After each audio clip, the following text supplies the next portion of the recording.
Hello student, अभी तक आप लोगों ने इलेक्ट्रोस्टैटिक्स पढ़ा। इलेक्ट्रोस्टैटिक्स में हम लोगों ने ये पढ़ा था जितनी भी प्रॉपर्टी थी चार्ज एट रेस्ट पर। अब हम उसी के आगे कंटिन्यू करेंगे। आज हमारा जो टॉपिक है करंट इलेक्ट्रिसिटी। करंट इलेक्ट्रिसिटी में क्या बताया गया है, इसमें चार्ज जो होंगे मोशन में होंगे। अभी तक आप इलेक्ट्रोस्टैटिक में चार्ज एट रेस्ट के बारे में पढ़ रहे थे, अब हम चार्ज एट मोशन के बारे में पढ़ेंगे, यानी अबाउट करंट इलेक्ट्रिसिटी। तो देखिए पहला टॉपिक इसमें हम ले रहे हैं इलेक्ट्रिक करंट के बारे में। तो इलेक्ट्रिक करंट को हम आपको डिफाइन करने जा रहे हैं। इलेक्ट्रिक करंट होती क्या है, ध्यान दीजिएगा। हमने सपोज किया कि दो कंडक्टर्स हैं, एक ए मान लिया और एक कंडक्टर को बी कंसीडर कर लिया।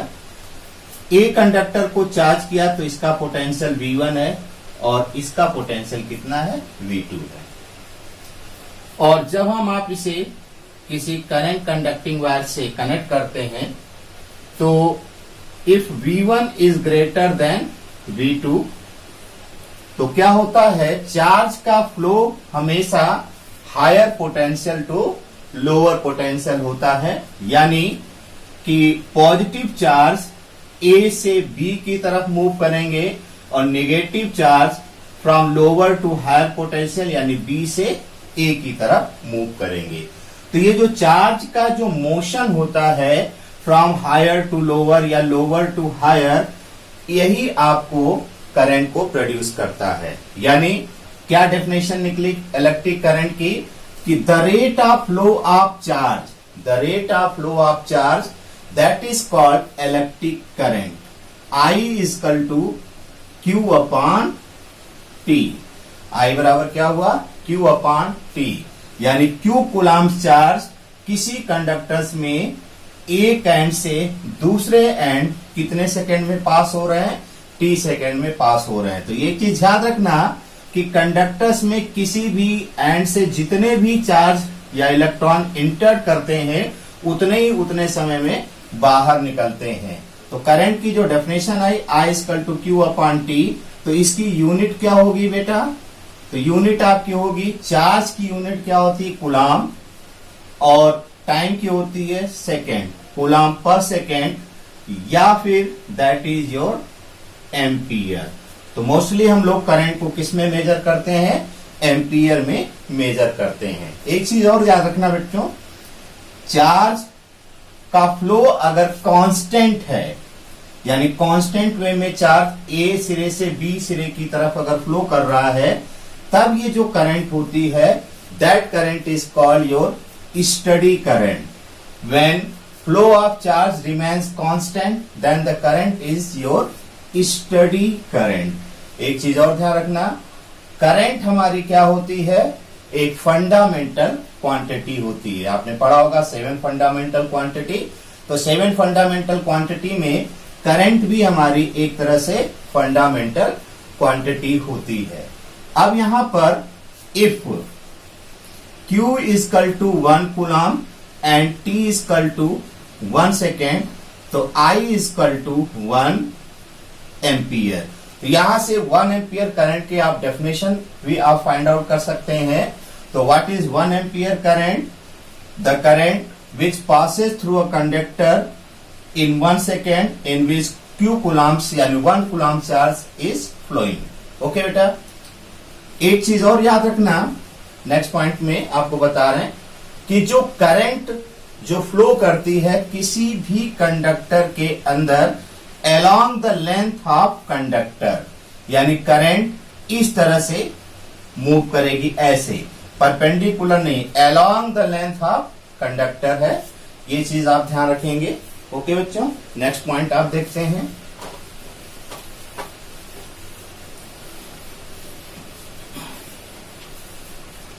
तो अगले पॉइंट में हम आपको ये बता रहे हैं कि करंट जो है आपकी एक स्केलर क्वांटिटी होती है। स्केलर क्वांटिटी, करंट कैसी क्वांटिटी हमारी है, स्केलर क्वांटिटी। जबकि आप किसी सर्किट में करंट को आप डायरेक्शंस के रिप्रेजेंट करते हैं। मान लीजिए कि ये करंट ऐसे गई, फिर ऐसे और ऐसे दो पार्ट में, ये I1 हो गई, ये I2 हो गई, ये I3 इधर की तरफ आपने रिप्रेजेंट किया। तो ये जो डायरेक्शन, जो एरो है, ये चार्ज के फ्लो को रिप्रेजेंट करती हैं। किसके फ्लो को रिप्रेजेंट करती है? फ्लो ऑफ चार्ज को। ये डायरेक्शंस को रिप्रेजेंट नहीं करती हैं। इसलिए करंट हमारी कैसी क्वांटिटी है? स्केलर क्वांटिटी है। और इसका एक रीजन है कि electric current law of parallelogram को फॉलो नहीं करती है, इसलिए इलेक्ट्रिक करंट आपकी कैसी क्वांटिटी होगी? स्केलर क्वांटिटी होगी। नेक्स्ट पॉइंट हम आपको इसी में बताने जा रहे हैं। और अगला पॉइंट आपका है कि किसी भी कंडक्टर में, मान लीजिए ये कंडक्टर है और यहां पर I1 एम्पियर की करंट को ऐसे दिखाया गया है। फिर ये कंडक्टर का साइज यानी एरिया चेंज हो गया है, तो इसमें करंट आपको I2 दिखाया गया है। फिर एरिया आपको मान लीजिए चेंज होकर थोड़ा थिन हो गया और इसमें I3 करंट को रिप्रेजेंट किया गया। यानी आप कह सकते हैं I1 equal to I2 equal to I3 कि करंट कंडक्टर के एरिया या थिकनेस के ऊपर डिपेंड नहीं करती है। करंट हमेशा along the length of conductor pass करेगी। मान लीजिए इसका एरिया A1 है, ये 2A1 है, ये 3A1 है, तो क्रॉस सेक्शनल एरिया के ऊपर करंट डिपेंड नहीं करती है। Current always along the length of conductor flow करती है। नेक्स्ट प्रॉपर्टी, तो करंट मोस्टली आप लोगों ने पढ़ेंगे आके चल करके, एक आपका AC यानी अल्टरनेटिंग करंट होती है। अल्टरनेटिंग करंट में आप पढ़ेंगे इस तरह से करंट का साइन कर्व को फॉलो करती है। ये आपको I और T के बीच ग्राफ है। करंट कंटिन्यूअस फ्लो नहीं करती है, रुक रुक के चलती है। और दूसरी एक करंट है आपकी DC करंट यानी डायरेक्ट करंट। तो डायरेक्ट करंट का जो ग्राफ होता है ये आपको इस तरह से ऐसे ऐसे यानी कंटिन्यूअस किसी भी कंडक्टर के अंदर करंट पास होती है। तो मोस्टली करंट को आपको दो पार्ट में डिवाइड किया गया है, एक अल्टरनेटिंग करंट है एंड दूसरी डायरेक्ट करंट है। एक चीज और याद रखना, मान लीजिए ये कंडक्टर है कोई और इसमें पॉजिटिव चार्ज इस डायरेक्शन में मूव कर रहे हैं, तो करंट जो कि पॉजिटिव चार्ज की डायरेक्शंस में कंसीडर की जाती है, that current is called conventional current.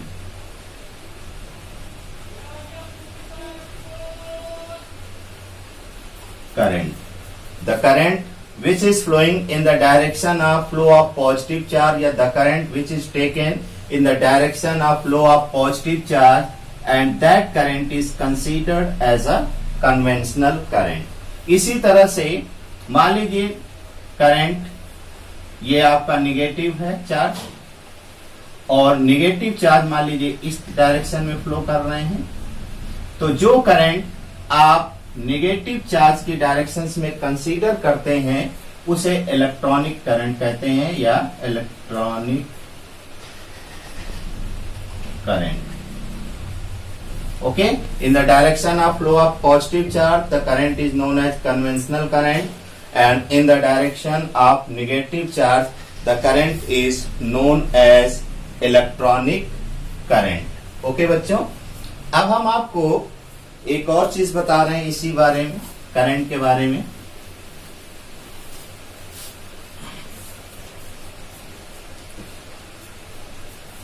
Instantaneous current. Instantaneous current का मतलब current at a particular time I is equal to limit t tends to 0 dq upon dt, that is known as instantaneous current. I is equal to dq upon dt, और mostly आपके NEET या other competitive examination में इसी पर आपको questions पूछे गए हैं। एक चीज और आपको बताते हैं, इसी पर एक न्यूमेरिकल हम आपको लेके दिखा रहे हैं। तो मान लीजिए किसी कंडक्टर में चार्ज फ्लो कर रहा है, चार्ज और टाइम के बीच एक रिलेशन दिया है 3t² minus 2t plus 5, that is a relation between charge and time. तो आपसे क्वेश्चन पूछा जा रहा है, find the current after 2 second. After 2 second आपको क्या निकालनी है, करंट निकालनी है। तो जैसा कि डेफिनेशन आप पढ़े हैं, इसे हम लोग क्या करेंगे, डिफरेंशिएट कर देंगे विद रेस्पेक्ट टू टी। तो ये बेटा हमारा dq अपॉन dt, तो यहां लिख दोगे d upon dt 3² minus 2t plus 5। जब बच्चों हम डिफरेंशिएट करेंगे और इसका डिफरेंशिएशन 2 3 जा 6t आ जाएगा, माइनस t का 1 हो जाएगा 2 एंड 5 का 0 हो जाएगा, यानी 6t माइनस 2। आप लोगों को मैथमेटिकल टूल्स बताते समय हमने आपको इसका पूरा एक्सप्लेनेशन किया है कैसे डिफरेंशिएशन होता है। तो dq upon dt after how many second आपको करंट निकालनी थी, आफ्टर 2 सेकेंड बाद। तो dq अपॉन dt की वैल्यू t बराबर 2 पुट कर दीजिए, तो ये आपका हो जाएगा 6 इंटू 2 यानी 12 माइनस 2 यानी 10 एम्पियर। ये जो dq अपॉन dt ये हमारा किसके इक्वल होता है, तो I इक्वल टू आपका क्या निकला 10 एम्पियर। तो एक इस तरह का टॉपिक आता है न्यूमेरिकल के लिए। एंड दूसरे में आपको करंट गिवन है, जब करंट गिवन है तो उससे आपको चार्ज पूछ देता है, कितने कूलम्ब चार्ज पास हो रहा है। तो अब देखिए क्वेश्चंस हम आपको इस पर भी बता रहे हैं।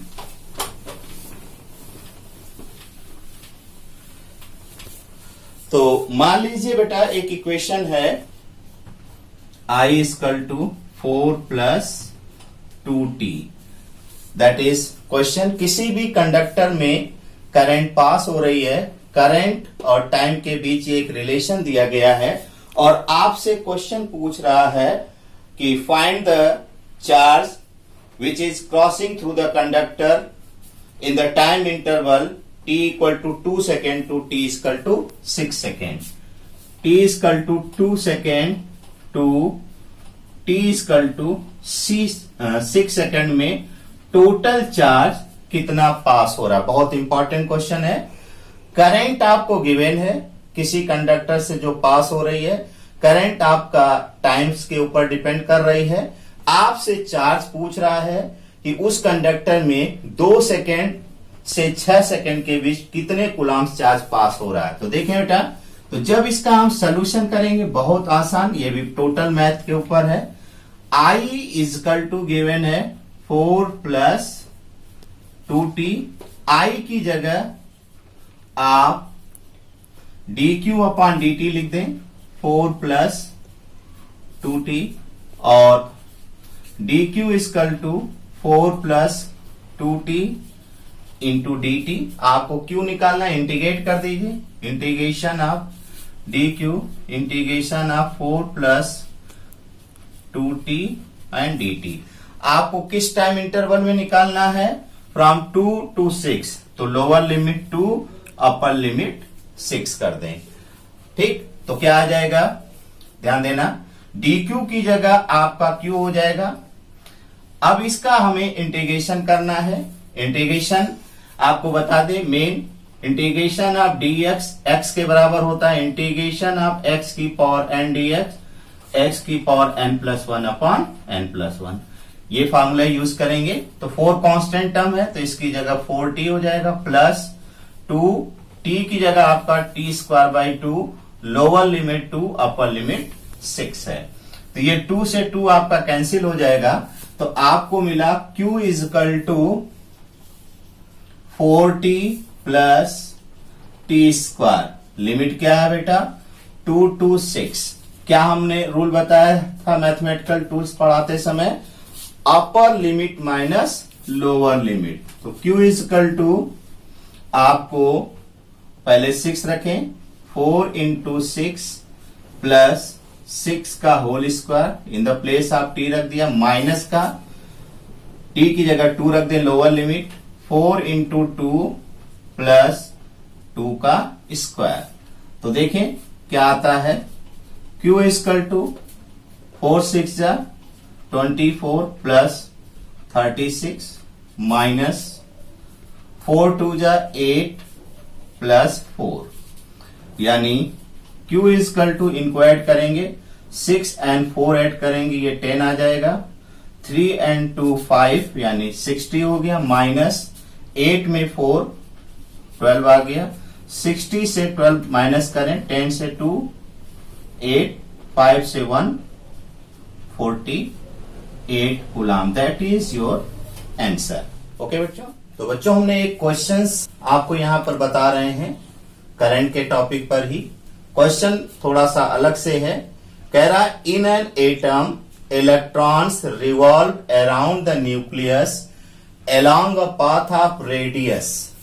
तो ध्यान दें क्वेश्चन में क्या क्या दिया गया है, रेडियस सर्कुलर पाथ की दे रखी है 72 एंगस्ट्रॉम, यानी 0.72 into 10 power minus 10 metre 1 angstrom convert कर लिया, या फिर लिख सकते हो 72 इंटू 10 पावर माइनस 12 मीटर, ठीक है ना, मेकिंग 9.4 इंटू 10 पावर 18 रेवोल्यूशन पर सेकेंड।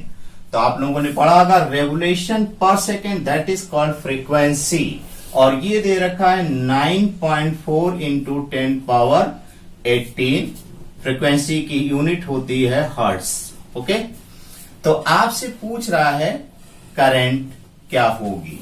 तो इस क्वेश्चन में आपको समझिएगा, हम कई चीजें बता दे रहे हैं कि इलेक्ट्रॉन न्यूक्लियस के चारों तरफ रिवॉल्व कर रहा है, दैट इज इलेक्ट्रॉन ऐसे रिवॉल्व कर रहा है। तो इसमें आपको फ्रीक्वेंसी दे रखी है, रेडियस दे रखा है बेटा। तो सिंपल वे में इसे आप कह सकते हैं, फार्मूला जो करंट का होता है I equal to Q upon T. तो Q यहां पर इलेक्ट्रॉन है यानी E हो गया, और T यानी time period, 1 complete revolution that is T। और आपने फिर पढ़ा है कि टाइम पीरियड का जो रेसिप्रोकल होता है वो आपका क्या होता है, फ्रीक्वेंसी। तो यानी E into N, 1 upon T that is N ईयर फ्रीक्वेंसी। तो बच्चों बस सीधे सीधे वैल्यू रख दीजिए, E यानी इलेक्ट्रॉनिक चार्ज होता है 1.6 इंटू 10 पावर माइनस 19, और फ्रीक्वेंसी आपको जो दे रखी है 9.4 इंटू 10 टू द पावर 18। इनका आपस में मल्टीप्लाई करिए, मल्टीप्लाई हम ही करते हैं यहीं पर। तो 94 इंटू 16, 6 4 जा 24, और 6 9 जा 54, 54 एंड 2 56, 1 4 जा 9, 4 9 5 14 1 15। तो यहां देखिए 2 डिजिट का डेसिमल हो जाएगा, तो ये आ जाएगा 15.04 into 10 to the power minus का 1, माइनस का 19 है, प्लस का 18 है, तो माइनस का 1, इसको और बढ़ा के लिख सकते हो 1.504 दैट इज एम्पियर आई। इस क्वेश्चन का आपका ये आंसर होगा, I इक्वल टू 1.504 एम्पियर। और बेटा इसी में एक चीज, अगर मान लीजिए आपको वेलोसिटी दी रहती, ठीक है ना, फ्रीक्वेंसी न दे करके अगर इसी क्वेश्चन में वेलोसिटी देता, तो आप क्या करते, फार्मूला आपका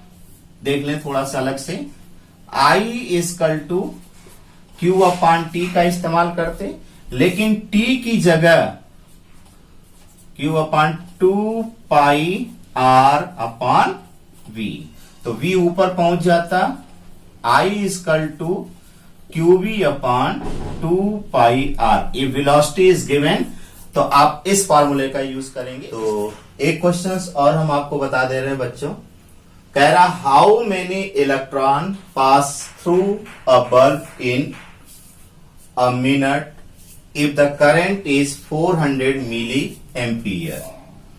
देखो बच्चों, इसमें क्या क्या गिवन है। इसमें इलेक्ट्रोस्टैटिक्स का भी फॉर्मूला हम यूज करेंगे। हाउ मेनी इलेक्ट्रॉन्स, यानी N is your question mark, passes through a bulb in 1 minute, T 1 minute यानी 60 सेकेंड, और आई यानी करंट आपको दे रखा है 400 मिली एम्पियर, यानी 400 इंटू 10⁻³ एम्पियर। तो जनरली आपने फार्मूला जो पढ़ा है, I equal to Q/T, okay. और आपने फिर इलेक्ट्रोस्टैटिक्स में पढ़ा था Q इजकल टू NE/T, आपको N निकालना है, N इजकल टू IT/E हो जाएगा। बस इसी में वैल्यू पुटअप कर दो बेटा। I आपकी कितनी है 400 इंटू 10⁻³ T आपको कितना है 60 सेकेंड है, और electronic charge always remember 1.6 into 10⁻19 coulomb. तो इसको बेटा जब हम लोग सिंप्लीफाई करेंगे तो सिंप्लीफाई करने पर हम लोगों को जो मिलेगा 1.5 इंटू 10⁻20। n का मान कितना निकलेगा अप्रोक्सीमेशन, आप कैलकुलेट करके देखिएगा। 1.5 इंटू 10⁻20 इलेक्ट्रॉन्स। ओके बेटा, समझ में आ गया।